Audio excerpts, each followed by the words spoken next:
working capital then, I'm looking here at the cost of working capital, and it's sometimes called the cost of working capital funding. It's sometimes just called the cost of working capital. It's sometimes called the investment in working capital. Sometimes called the cost of investment in working capital. So called a few different things.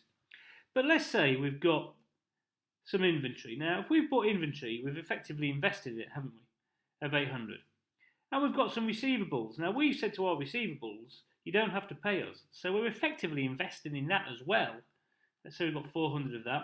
We're allowing them to do that so that they become our customer. But we do have some payables of 300. We also have an overdraft, 200, and that overdraft is at 10%. And we also have a long-term loan, let's say 4,000, and that's at 15%. Okay, so the question is, well, what is the cost of my investment in the working capital? What's the cost of my working capital funding?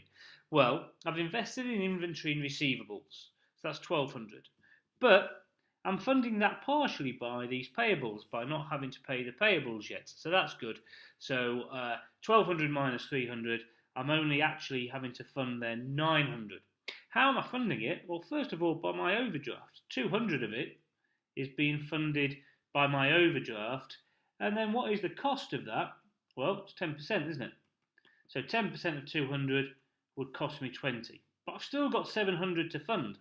How am I funding the rest of that? Well, it must be by this long-term loan at 15%. It doesn't matter that I've got 4,000. All I'm saying is that 4,000 could be funding other things, but I know it's funding this other 700 as well.